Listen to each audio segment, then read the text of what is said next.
Informasi terkini terkait dengan rencana pembelajaran tatap muka di Kota Bandung yang terganjal dengan tingginya kasus COVID-19. Kita tanyakan pada Kepala Dinas Pendidikan Jawa Barat, ada Bapak Dedi Supandi yang sudah bergabung bersama dengan kami. Selamat siang, Pak Dedi.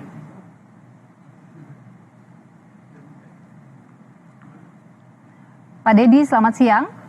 Selamat siang. Baik, Pak Dedi, simulasi pembelajaran tatap muka di Kota Bandung ini sudah berjalan, tapi kemudian ada ancaman gagal ya PTM ini karena adanya angka COVID-19 yang cukup tinggi. Seperti apa kemudian evaluasinya sampai dengan saat ini, Pak?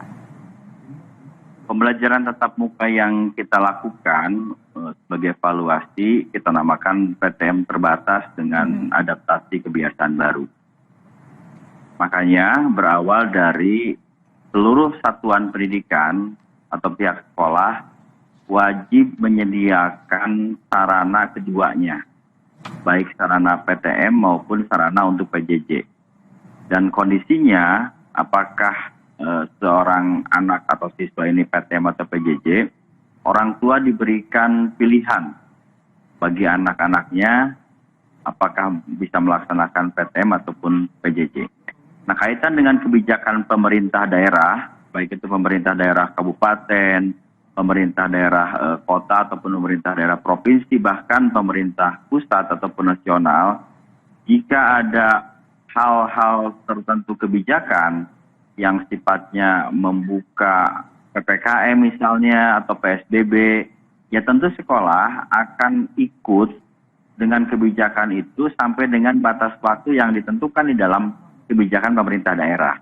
Misalnya PPKM itu dilakukan untuk Kota Bandung dari tanggal sekian sampai tanggal sekian, ya sekolah itu sementara dulu sampai dengan batas PPKM yang dikeluarkan oleh pemerintah daerah, dan setelah itu kita lakukan kembali setelah pelaksanaan penutupan sementara yang dilakukan tadi.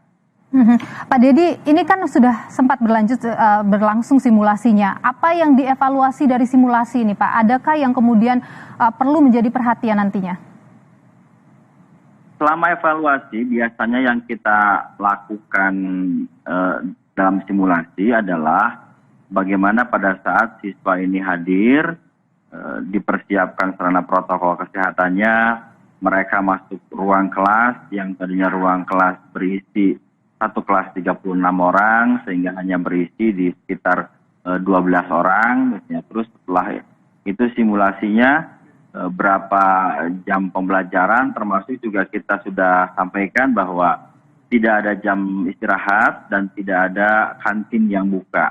Terus ruang masuk ke sekolah dari arah mana, ruang masuk keluar dari arah mana, yang jelas jarak antar siswa itu minimal harus 1,5 meter.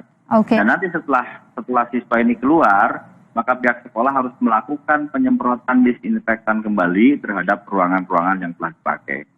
Jadi dari hasil simulasi aman begitulah ya Pak untuk dilakukan PTM?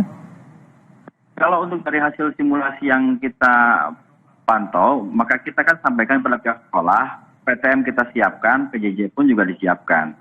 Yang kita khawatir adalah ada klaster impor cash yang sebetulnya dibawa dari keluarga atau dibawa dari luar yang masuk terbawa ke lingkungan sekolah itu yang.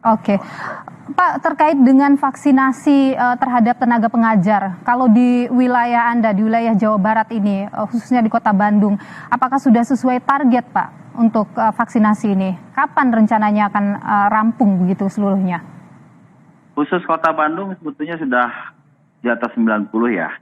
Walaupun kajian kami, laporan yang masuk melalui sistem dari tiap cabang dinas untuk seluruh Jawa Barat baru mencapai di sekitar 68%.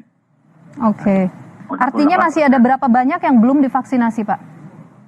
Masih, ini kan tenaga yang divaksin ini dari mulai tenaga kependidikan di SD, SMP, SMA, SLB, termasuk juga di tempat PAUD. Kalau kita lakukan memang yang untuk teman-teman di level tenaga kependidikan SMA dan SMK kebagian di bulan Juni ini. Jadi kita tidak optimis bahwa di bulan Juni ini sebetulnya pemberian vaksin bisa berjalan dengan baik. Pak, ada kritikan begitu dari Ombudsman Perwakilan Jawa Barat terkait dengan simulasi PTM di Bandung. Ada tanggapan dari Anda terkait ini? Kemarin kita lakukan sama-sama dengan Ombudsman di Bandung, kritikannya adalah hal baiknya yang dilakukan ini adalah bagaimana penanganan yang dilakukan saat terjadi, jadi harus kolaborasi dengan pemerintah daerah pada saat anak ini menuju ke sekolah atau balik ke sekolah. Gitu.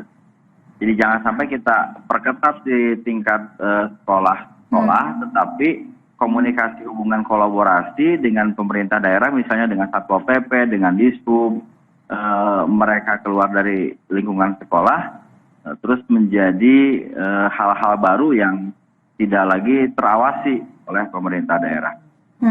Apa kemudian yang akan dilakukan, Pak, untuk mengantisipasi ini?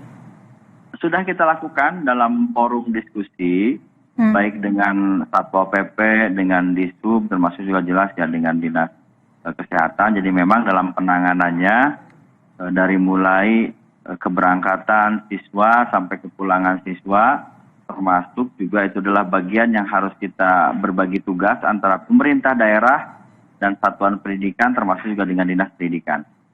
Baik, ini jadi penting perhatian Pak, jangan sampai kemudian PTM dilakukan tapi muncul klaster baru, tentunya ini yang tidak kita harapkan.